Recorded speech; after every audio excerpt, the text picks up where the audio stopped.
চট্টগ্রামের চন্দনাইশ উপজেলার ২০০০ পৌরসভাত নারী গুরুফুয়া ও পুরুষ সহ ৩৩৯ জন রোহিঙ্গারে আটক গরই সেনাবাহিনী বিজিবি পুলিশ ও উপজেলা প্রশাসনের যৌথ অভিযানে তারারে আটক গরই।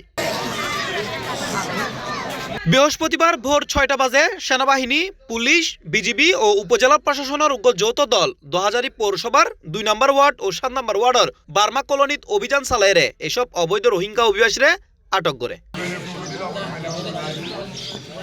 আর্মি ক্যাম্প সূত্রে জানা গেই গোয়েন্দা তথ্যের ভিত্তিতে বাংলাদেশ সেনাবাহিনীর ১২ ফিল্ড রেজিমেন্ট আর্টিলারি অধিনায়ক লেফটেন্যান্ট কর্নেল মোহাম্মদ মাহমুদুল হাসান ও পিএসসিজির নেতৃত্বে বৃহস্পতিবার ভোর রাত ৩টার তুন শুরু অন্যে অভিযানত বার্মা কলোনির যৌথ বাহিনীর চারিদিকে তুন গিরি ফেলায় প্রত্যেকখানগর এবং পুঙ্খানুপুঙ্খভাবে তল্লাশি করি ৭৭ জন নারী ৯৪ জন গুরুফুয়া ও ১৬৮ জন পুরুষ সহ সর্বমোট ৩৩৯ জন রোহিঙ্গারে আটক করে। চন্দনাইশ থানা এবং উপজেলা প্রশাসনের সহায়তায় অভিযুক্ত ব্যক্তিগুলোরে শরণার্থী ত্রাণ ও প্রত্যাবাসন কমিশন এর তত্ত্বাবধানে কক্সবাজারের উকিয়াত স্থানান্তরিত করা হয়।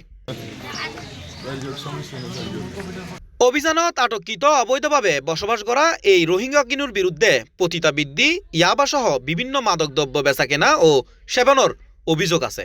তাছাড়া চুরি ছিনতাই ও টিয়ার বিনিময়ে তারা বিভিন্ন অপকর্ম গড়িতাহে বলে অভিযোগ আছে। আসন্ন নির্বাচনত টিয়ার বিনিময়ে প্রার্থীহলের ওয়ারে বিভিন্ন কেন্দ্র দখল করতে পারে এর আশঙ্কা করি অপরাধ প্রবণ এই এলাকাতুন আইন শৃঙ্খলা বজায় রাখবে মূলত এই অভিযান পরিচালনা করই। অভিযানের বিষয়ে চন্দনাইশ উপজেলা সহকারী কমিশনার ভূমি ঝন্টু বিকাশ চাকমা হয় গোপন সংবাদের ভিত্তিতে যৌথ অভিযানে অবৈধভাবে বসবাসরত এই রোহিঙ্গাকলরে আটক গরয়। তারারে চন্দনাইশ থানার মাধ্যমে উকিয়া থানাত হস্তান্তর গরই। তারার বিরুদ্ধে আইনগত ব্যবস্থা গ্রহণ করার